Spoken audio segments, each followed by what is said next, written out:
বেশ কিছুদিন ধরেই আমার মায়ের শরীর অনেক খারাপ ছিল। আমি তাকে ডাক্তারের কাছে নিয়ে গেলাম, কিন্তু তার চিকিৎসা করানোর মতো পর্যাপ্ত টাকা আমার কাছে ছিল না। ডাক্তার বলল, মায়ের চিকিৎসা করাতে হলে আমার অফিসে চলে এসো। কথা মতো আমি ডাক্তারের অফিসে গেলাম। মায়ের চিকিৎসার জন্য আমি নিজেকে বিক্রি করে দিলাম। কিন্তু যে ডাক্তারবাবু মায়ের চিকিৎসা শুরু করলেন, অমনি ওনার হুঁশ উড়ে গেল। কারণ উনি তো আমার। হ্যালো বন্ধুরা, কেমন আছেন সবাই? আশা করি সবাই ভালো আছেন। আমিও ভালো আছি তোমাদের ভালোবাসায়। বন্ধুরা, আজকে আমি তোমাদের জন্য নিয়ে আসলাম আরও একটি নতুন গল্প। নতুন নতুন সব রোমান্টিক গল্প শুনতে আমার চ্যানেলটি সাবস্ক্রাইব করে আমার সঙ্গেই থাকুন। আমার নাম রীতা। আমার বয়স এখন 23 বছর। দেখতে শ্যামলা আসে সুন্দরী, 4 ফুট 10 ইঞ্চি লম্বা। এক দেখাতেই যে কেউ দেখলে প্রেমে পড়তে বাধ্য। তো আসল ঘটনা আসা যাক। যখন আমার মায়ের শরীর খারাপ হয় তখন আমি তাকে অনেক ডাক্তার দেখাই, কিন্তু কোনো লাভ হয় না। দিন দিন মায়ের অবস্থা আরও খারাপ হতে থাকে। ডাক্তাররা মায়ের রোগটাকে অপ্রতিকার্য ঘোষণা করেছিল, কিন্তু মা ছাড়া আর কেউ ছিল না। আমি মায়ের এই অবস্থা দেখে খুব থাকতাম। আমি মায়ের একমাত্র মেয়ে ছিলাম। আমার কোনো ভাই বোন ছিল না যে আমাকে সাহায্য করবে। মায়ের চিকিৎসার জন্য আমি আমাদের সমস্ত জমিজমা বিক্রি করে দিয়েছিলাম। এখন আমার হাতে বেশি টাকাও নেই। মায়ের অসুস্থতার খবর পেয়ে একদিন কাকা আমাদের বাড়িতে আসে। এসে বলে, তোমাদের উপর দিয়ে এত ঝড় বয়ে গেছে, আর তোমরা আমাকে একবার খবর দাওনি। একবার যদি আমাকে ফোন করতে তাহলে আমি চলে আসতাম।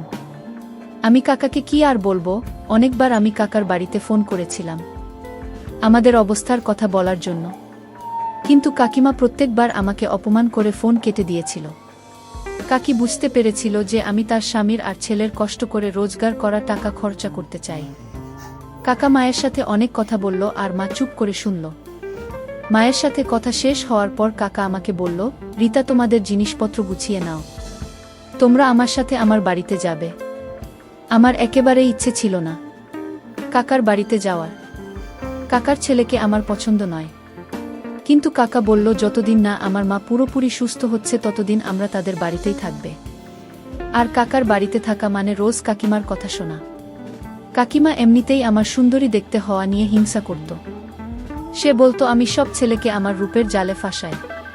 কিন্তু কাকা জোর করল, তাই আমাকে বাধ্য হয়ে জিনিসপত্র গোছাতে হলো। কাকা আমাদের তার বাড়িতে নিয়ে গেল। কাকি তো এই খবরটা পেয়ে গোটা বাড়ি মাথায় তুলল। কাকাকে বলতে লাগলো, এমনিতে এত খরচ, তার উপর আরও 2জন মানুষকে বাড়িতে নিয়ে এলে। এদের খাওয়ার পর আর খরচা কে দেবে? তখন তার কাছে গিয়ে কিছু একটা বলল, আর কাকে চুপ করে গেল। কাকা আমাকে বলল, যাও রিক্তা, তোমার মাকে নিয়ে ঘরে যাও। আমি যেতে যেতে ভাবতে লাগলাম, কাকা কি এমন বলল কাকিকে যে কাকি এরকম বদলে গেল। কিন্তু কিছুক্ষণ পর আমি ব্যাপারটা ভুলে গেলাম, আর মাকে নিয়ে চিন্তা করতে শুরু করলাম।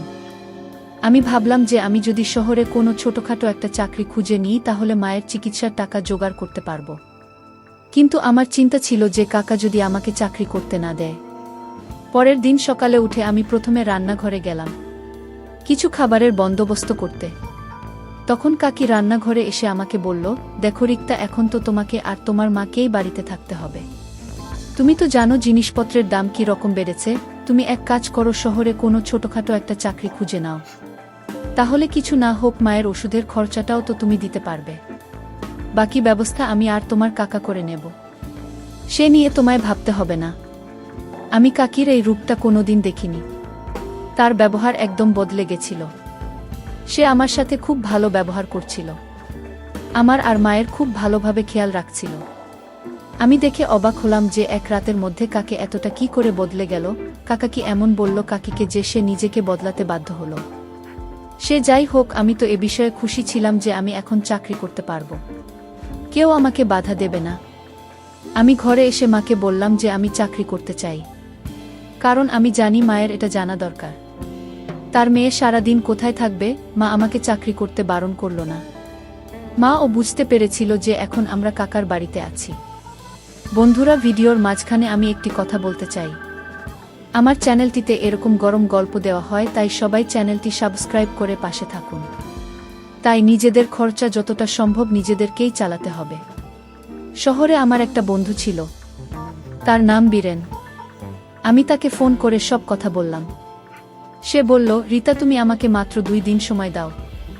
আমি চেষ্টা করছি আমার অফিসে তোমাকে একটা কাজ জোগাড় করে দিতে। যদি তোমার এখানে কাজটা হয়ে যায় তাহলে খুব ভালো হবে। আমরা 2 বন্ধু একসাথে কাজ করতে পারব। কথাটা শুনে আমি খুব খুশি হলাম, কারণ আমি প্রথমবার শহরে কাজ করতে যাব। কিন্তু আমার ভয় লাগছিল এই ভেবে যে শহরের পরিবেশটা কেমন হবে, আমি ওখানে গিয়ে মানিয়ে নিতে পারবো কিনা। এই ভাবতে ভাবতে 2 দিন কেটে গেল। 2 দিন পর বীরেন আমার বাড়িতে চলে এলো। এসে বলল, রিতা, তোমার ভাগ্যটা খুব ভালো। কাল আমি অফিসে তোমার কথা বলতে ওরা তোমাকে নিতে রাজি হয়ে গেল। ওদের একটা খাঁটি মেয়ের দরকার ছিল, আর আমি জানি তুমি কাজটা ভালোভাবে করতে পারবে। ওরা এটাও বলেছে যে তোমাকে ভালো পারিশ্রমিক দেওয়া হবে। বীরেনের কথা শুনে আমি খুব খুশি হলাম, কিন্তু আমার চিন্তা হয় যে অফিসের মালিক কেমন হবে। পরের দিন সকালে আমি প্রার্থনা করে বীরেনের সাথে অফিসে এলাম। এসে আমি জানতে পারলাম যে মালিক আমাকে কাজে রেখেছেন। তিনি কোনো কাজে কিছু দিনের জন্য শহরের বাইরে গেছেন। এটা একটা সার্জিক্যাল কোম্পানি ছিল, যেখানে চিকিৎসার সরঞ্জাম তৈরি হতো। প্রথম কদিন আমাকে বীরেনের সাথে রাখা হয়েছিল যাতে আমি ভালো করে কাজ শিখতে পারি। প্রথম কদিন আমার অফিসে আসতে অস্বস্তি হচ্ছিল, কিন্তু আস্তে আস্তে আমি এখানের পরিবেশের সাথে নিজেকে মানিয়ে নিলাম। আমি বিজ্ঞানের সাথে অফিসে আসতাম, আর ছুটি হলে তার সাথেই বাড়ি ফিরতাম। 8-9 দিন হয়ে গেল আমি এখানে কাজ করছি, কিন্তু এখনো আমি আমার মালিককে দেখতে পাইনি। আমি এখনো জানি না তিনি কে, আর তিনি কেমন। আমি একবার ওনার সাথে দেখা করতে চাই, যিনি আমাকে কোনো ইন্টারভিউ না নিয়ে চাকরিটা দিয়ে দেন। আমার শিক্ষাগত যোগ্যতা বেশি নয়, আমি কেবল 8 পাস করেছিলাম। বাবা মারা যাওয়ার পর আমার আর পড়াশোনা করা হয়নি। একদিন মায়ের শরীরটা খুব বেশি খারাপ হয়েছিল। আমি সেই সময় অফিসে ছিলাম। কাকি আমাকে ফোন করে বলে, তোমার মায়ের শরীরটা খুব খারাপ, তুমি এক্ষুনি বাড়ি চলে এসো। কাকির গলাটা খুব চিন্তিত শোনায়। আমি সঙ্গে সঙ্গে বীরেনকে বলে বাড়ি চলে এলাম। এসে দেখি মা খুব অসুস্থ। আমি মাকে নিয়ে হাসপাতালে গেলাম। সেখানে ডাক্তার মাকে দেখে জবাব দিয়ে দিল, বলল, তুমি ওনাকে দিল্লিতে নিয়ে যাও। তখন আমার কাছে বেশি টাকা ছিল না, কিন্তু তাও আমি মাকে কলকাতাতে নিয়ে এলাম।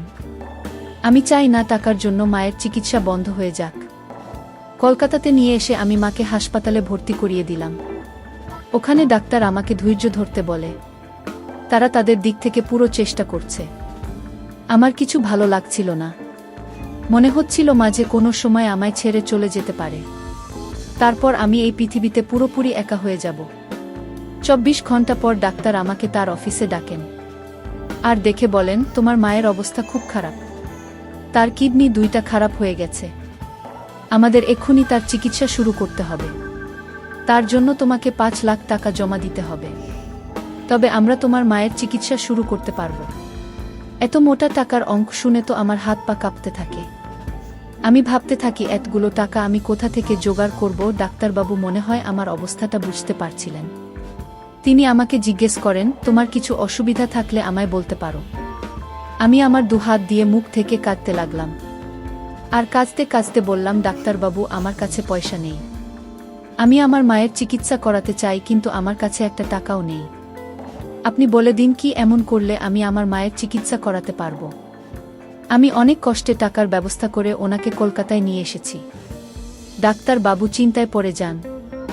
উনি আমার কাঁধে হাত রেখে বলেন, ঠিক আছে, আজ বিকেলে তুমি আমার অন্য একটা অফিসে এসো। সেখানে আমি তোমাকে কাজ দেব, আর টাকাও দেব, যেটা দিয়ে তুমি তোমার মায়ের চিকিৎসা করাতে পারবে।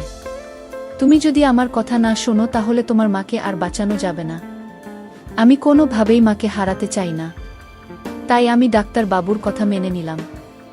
বিকেলে আমি ডাক্তারবাবুর ঠিকানায় গিয়ে পৌঁছালাম, যেখানে না আরও একটা অফিস আছে। সেখানে গিয়ে আমায় একটা বড় ঝটকা লাগলো, কারণ সেটা সেই অফিস যেখানে আমি বিজ্ঞানের সাথে কাজ করি। সন্ধে 5:30 বাজছিল। ডাক্তারবাবু আমার জন্য অপেক্ষা করছিলেন। তিনি আমাকে দেখে হাত ধরে তার অফিসে নিয়ে আসেন এবং বসতে বলেন। আমার একটু ভয় করছিল, কারণ অফিসে আমি একদম একা ছিলাম। কিছুক্ষণ বসার পর ডাক্তারবাবু বললেন, তুমি তো তোমার মায়ের চিকিৎসা করাতে চাও, তাই না? তুমি আমার জন্য কি করতে পারবে? আমি বললাম, স্যার, আপনি যা বলবেন আমি তাই করব। আপনি শুধু আমার মাকে বাঁচিয়ে দিন। আমার কথা শুনে ডাক্তারবাবু কিছুক্ষণ ভেবে বললেন, তোমাকে আমার সাথে সম্পর্ক করতে হবে। আমি তোমার থেকে যা চাইব তোমাকে তাই দিতে হবে। তুমি যদি আমার কথা শোনো তাহলে তোমার মায়ের চিকিৎসার সব খরচ আমি দেব। আর যদি না শোনো তাহলে কালকে তোমার মাকে নিয়ে অন্য কোনো হাসপাতালে চলে যেও। উনার কথা শোনা ছাড়া আমার আর কোনো উপায় ছিল না। আমি বুঝতে পারছিলাম না নজর আমার শরীরের দিকে। উনি আমাকে ভোগ করতে চান। আমি বললাম, স্যার আপনি আমাকে কাজ দিন, আর প্রতি মাসের পারিশ্রমিকটা আপনি রেখে দেবেন।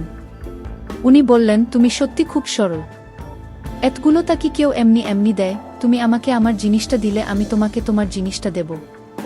বাধ্য হয়ে আমাকে মায়ের চিকিৎসার জন্য নিজের দেহ সম্মান দুটোই বিক্রি করতে হয়। আমি নিজেকে বিলিয়ে দেই। আমার নিজের উপর ঘেন্না হচ্ছিল। পৃথিবীর সমস্ত ডাক্তারদের উপর রাগ হচ্ছিল। মনে হচ্ছিল এরা কেমন ডাক্তার, রোগীদের প্রাণ বাঁচানোর জন্য এরা লোককে নিজেদের ইচ্ছেমতো ব্যবহার করে। আমার নিজের উপরও রাগ হয় এই ভেবে যে আমি এরকম একটা জায়গায় চাকরি করছিলাম। আমি যদি জানতাম যে বিডেন আমাকে যে অফিসে কাজ করতে নিয়ে যাচ্ছে সেখানে ডাক্তার এরকম, তাহলে আমি কখনোই এই চাকরিটা করতাম না। আমি যখন পরের দিন কোনো রকমে নিজেকে সামলে হাসপাতালে গেলাম তখন জানতে পারলাম যে ডাক্তারবাবু 24 দিনের জন্য কোনো কাজে বাইরে গিয়েছেন। আমার ওনার উপর খুব রাগ হলো। উনি আমার মায়ের চিকিৎসা করাবেন বলে আমাকে ব্যবহার করলেন, আর তারপর নিজের শহরের বাইরে চলে গেলেন। আমি ভাবতে লাগলাম যে এখন আমি মাকে নিয়ে কোথায় যাব। তখন আমার মনে হলো যে আমি নিজের সম্মানও হারালাম, আর নিজের মাকে বাঁচাতে পারলাম না। আমি খুব কাঁদতে শুরু করলাম। সেই সময় ওখানে একজন নার্স এসে বললেন, ডাক্তারবাবু আপনার মায়ের সমস্ত টাকা জমা করে দিয়েছে, উনার চিকিৎসা শুরু হয়ে গেছে, আপনি কোনো চিন্তা করবেন না, উনি 2-3 দিন পর ফিরে আসবেন। এটা শুনে আমি কিছুটা স্বস্তি পেলাম। মায়ের প্রাণটা তো বেঁচে যাবে, কিন্তু আমি এখন এই মুখ নিয়ে কোথায় গিয়ে দাঁড়াবো? মায়ের চিকিৎসার জন্য আমি ভুল পথে হেঁটেছি। আমি এখন এই বিষয় নিয়ে ভাবতে চাই না, কারণ আমি যতই ভাবব ততই নিজের কাছে ছোট হয়ে যাব। মায়ের চিকিৎসা শুরু হয়ে গিয়েছিল। আমি স্রষ্টার কাছে প্রার্থনা করতে লাগলাম যে উনি যেন আমার মাকে সুস্থ করে দেন, আর আমি যেটা করেছি তার জন্য আমাকে ক্ষমা করে দেন। আমি স্রষ্টাকে বলতে লাগলাম যে আমি কখনো এই কাজটা করতে চাইনি, কারো সাথে অবৈধ সম্পর্কে জড়াতে চাইনি, কিন্তু আমাকে এটা করতে হয়েছে আমার মাকে বাঁচানোর জন্য। আমি যদি এটা না করতাম তাহলে পয়সার অভাবে আমার মায়ের চিকিৎসা হতো না, আর মা মারা যেতেন। আমি যখন প্রার্থনা করছিলাম তখন কাকা কাকি হাসপাতালে আসে। এসে আমাকে জড়িয়ে ধরে কাঁদতে শুরু করে। কাকিকে কাঁদতে দেখে আমি অবাক হয়ে গেলাম। আমি বললাম, তোমরা কাঁদছো কেন? চিন্তা করো না, আমার ঠিক হয়ে যাবে। তাকে বললেন, আমরা তোমায় কতই না খুঁজেছি। আমি আর তোমার কাকি কলকাতার কোনায় কোনায় তোমাকে খুঁজে বেরিয়েছি। তুমি কোথায় চলে গিয়েছিলে? একবার তো আমাদের ফোন করে জানাতে পারতেন যে তুমি তোমার মাকে নিয়ে এই হাসপাতালে এসেছো। আমি মনে মনে ভাবলাম, কাকা আপনাকে কি আর বলতাম, আমার বলার কিছুই বাকি নেই। কাকি আমার সাথে খুব ভালোভাবে কথা বলছিলেন। কিছুক্ষণ পর কাকা কাকিকে ইশারায় বলেন, তুমি এদিকে এসো, আমার তোমার সাথে কিছু কথা আছে। কাকি কাকার কথা শুনতে চলে গেল, আর আমি ওখানেই বসে রইলাম। আমি 10-15 মিনিট ওখানে বসে রইলাম। তারপর আমি মাকে দেখার জন্য তার কেবিনের দিকে চলে গেলাম।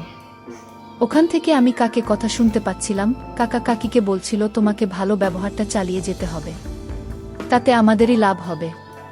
কাকার কথা আমি কিছু বুঝতে পারছিলাম না, কিন্তু কাকা পরের কথাটা শুনে আমার হুঁশ উড়ে গেল।